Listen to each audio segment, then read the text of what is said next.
And joining us now is Daniel Horowitz. He's a former assistant district attorney in the Manhattan DA's office.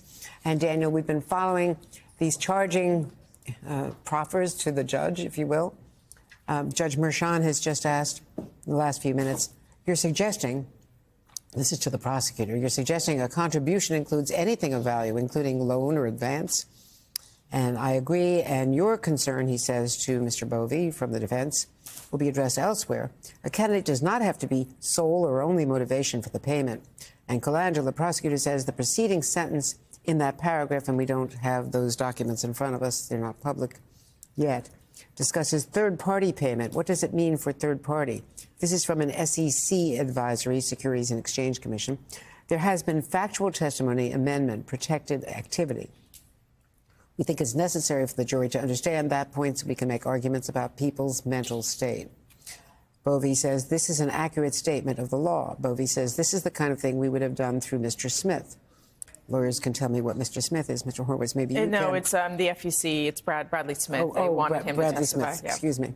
The witness that did not appear because, as an expert witness, he could not address the law, and the judge didn't want him to address the law, understandably. Bovee says this is the kind of context we were seeking to provide to the jury. Lisa Rubin is giving us the context. The defense wants an instruction that the phrase, for the purpose of influencing an election, means spending clearly and unambiguously related to the election. So, Daniel Horowitz, why was that so significant? Well, I think this goes right to the heart of the prosecution's theory about what the whole point of falsifying these records were.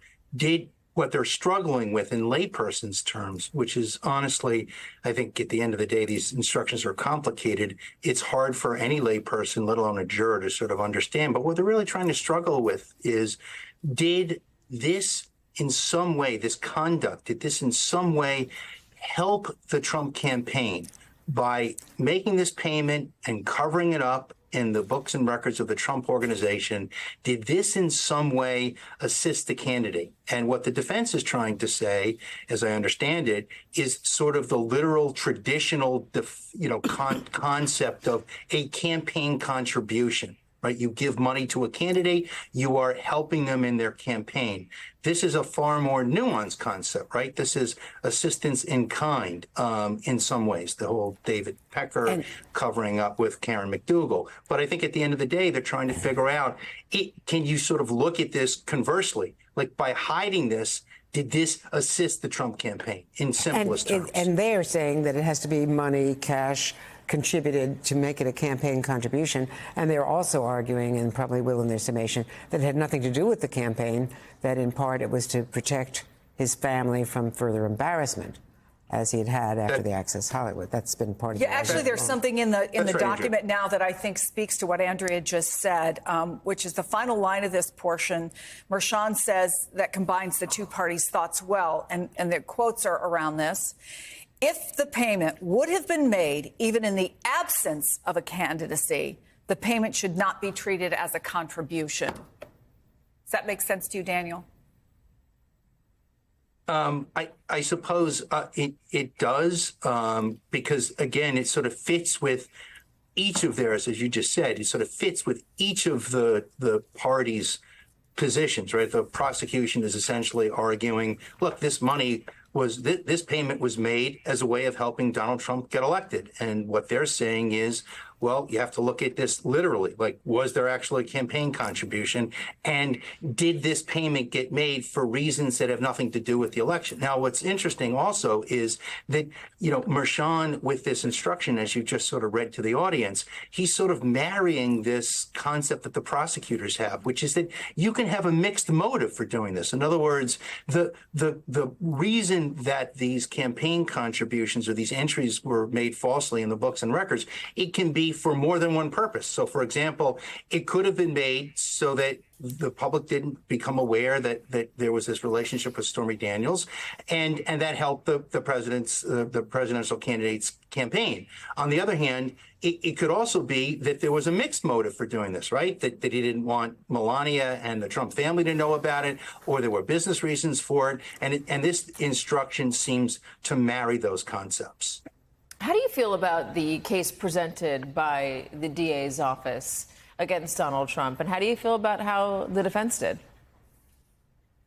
Well, let me start with the last question first, because I have no idea what the defense was thinking by calling Bob Costello. It was an absolute disaster for them. It could not have gone worse. I mean, to the extent that the jury, feels that Blanche sort of hit home with his cross of Cohen, I think that you leave this trial with such a bad taste in your mouth about Trump and the people around Trump, and it can only serve to bolster, Cohen's testimony. So I think, I truly don't understand why they did this, because he was just a spectacularly bad witness for the defense. And it's the last word, right? It's the last word that the jury gets to hear is Susan Hoffinger eviscerating this guy in cross-examination.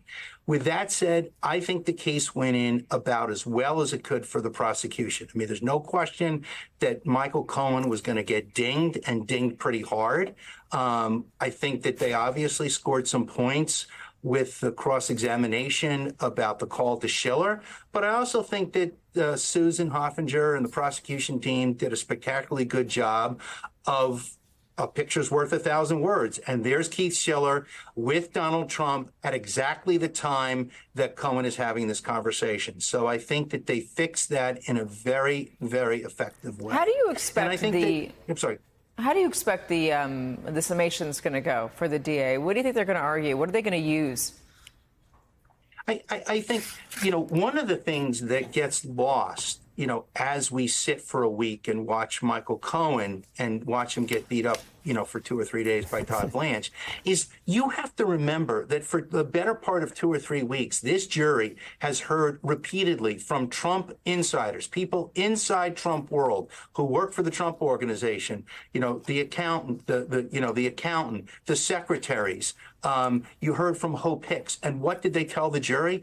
It is a small family-run business where Donald Trump has a heavy thumb on everything that gets done, especially when it relates to money. And if there's no better corroboration for what Cohen is talking about than that, and I think that that is a point, along with the other mountains of evidence they have to corroborate a lot of what Michael Cohen testified to. I mean, you've got the tape where Trump is talking to Cohen about Karen McDougal. You've got David Pecker with the catch and kill. And you've got David Pecker talking about the Trump Tower meeting, the one that Jim Comey was there for, where Trump specifically asks Pecker, how's our girl doing, right? That's exactly what Cohen is saying Trump did with him. Wants to know what's happening with Stormy Daniels, just as he asked David Pecker, what's happening with Karen McDougal. So I think you're going to see basically a sort of a rise of evidence that they're going to present about all of the many reasons why you may hate Michael Cohen. You may think he's a despicable person. You may think he's a liar and a cheater. But here's why you can believe him here. Here is the evidence that backs him up. That's what they're going to say. And of course, the defense is going to say that Cohen made the whole thing up and that he forgot to tell the prosecutors about the money that he stole. And most importantly, here he is worried about some 14-year-old harassing him, which he clearly never told the DA's office about, because otherwise they would have covered it in their direct examination. And he's a liar and he made the whole thing up.